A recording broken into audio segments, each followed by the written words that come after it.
بخاری شریف کی حدیث ہے، حدیث کی بڑی کتابوں میں یہ واقعہ لکھا کہ نبی پاک خطبہ دے رہے ہیں جمعے کا دن، ایک صحابی آئے اور کھڑے ہو گئے کہ یا رسول اللہ بارش نہیں ہو رہی ہے، قحط ہو گیا، جانور بھی پیاسے، ہم بھی پیاسے، کھیت بھی سوکھ گئے، حضور دعا کیجئے اللہ سے بارش ہمارے لیے لے کے دیجئے، بارش چاہیے۔ اب ذرا سوچئے، صحابی رسول خود دعا نہیں کر سکتے تھے، نبی پاک کے پاس کیوں آئے؟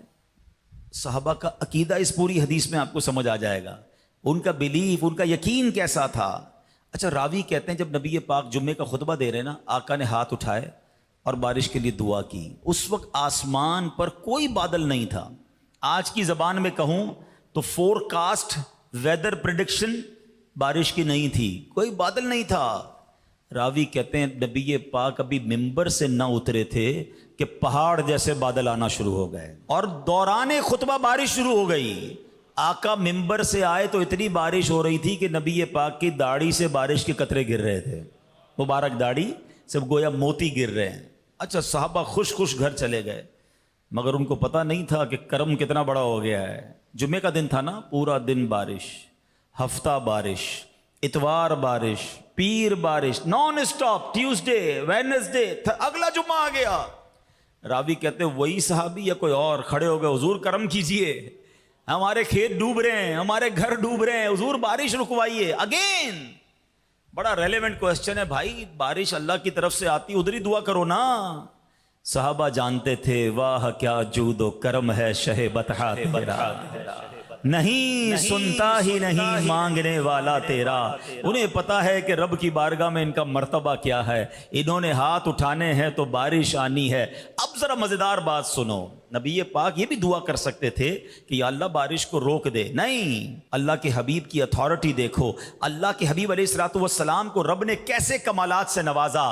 اللہ اکبر، نبی پاک نے آسمان کی طرف ہاتھ اٹھایا اور فرمایا اللہم حوالینا ولا علینا، اے اللہ ہم پر بارش نہ ہو، ہمارے اطراف میں بارش ہو، کیونکہ کھیتوں کو پانی کی ضرورت ہوتی ہے، وہاں ہوتی رہے، شہر والوں پر نہ ہو۔ اور حدیث کے الفاظ ہیں، میرے آقا اشارہ فرماتے گئے، جدھر جدھر اب مبارک انگلی کا اشارہ ہوتا گیا بادل کٹتا گیا، بادل دور ہوتا گیا۔ فرمایا مدینہ پیالے کی طرح ہو گیا، پورے مدینے پر اب سورج نظر آ رہا ہے، اسکائی کلین ہو گیا۔ مگر گاؤں سے، کھیتوں سے لوگ آتے تھے، بتاتے تھے بارش وہاں اب بھی ہو رہی ہے، مگر مدینے میں بارش نہیں ہو رہی۔ اللہ اکبر، ذرا غور کیجئے، دنیا میں لوگ کہتے ہیں جناب وزیر اعظم بڑا پاورفل ہوتا ہے، پورے ملک پر کنٹرول ہوتا ہے، وزیر اعلیٰ بڑا پاورفل ہوتا ہے، پورے صوبے پہ کنٹرول ہوتا ہے۔ نہیں جناب، دنیا کے کچھ صدر ایسے ہیں جن کا آدھی دنیا پہ کنٹرول ہے۔ ارے دنیا کا موسٹ پاورفل آدمی لے آؤ، تم زمین پر اس کا حکم چلنا دکھا سکو گے؟ میں تو اس نبی کی بات کر رہا ہوں جو اشارہ کرے تو بادل کٹ جایا کرتے ہیں، جو اشارہ کرے تو بارش برس جایا کرتی ہے۔ اور سبحان اللہ، میرے نبی معجزہ دکھائیں، میرے رضا کا قلم کیسے خاموش رہ سکتا ہے؟ بریلی کے تاجدار۔ اچھا، اعلیٰ حضرت کا کمال یہ ہے، شان مصطفیٰ بھی بیان کرتے ہیں، سرکار کی مدح سرائی بھی کرتے ہیں، ساتھ اپنی اپلیکیشن بھی لگا دیتے ہیں، ساتھ اپنی التجا بھی لگا دیتے ہیں۔ کمال ہے اعلیٰ حضرت، کیا خوبصورت شعر لکھا۔ آپ کہتے ہیں آقا جن کو سوئے آسمان پھیلا کے جل تھل کر دی ہے۔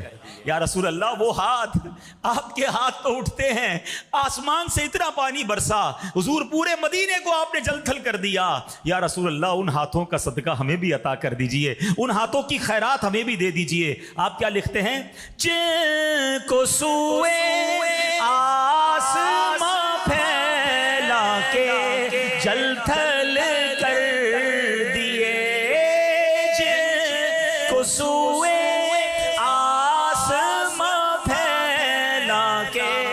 جل تھل بھر دیے، صدقہ ان ہاتھوں کا پیارے ہم کو بھی درکار ہے، صدقہ ان ہاتھوں کا پیارے ہم کو بھی درکار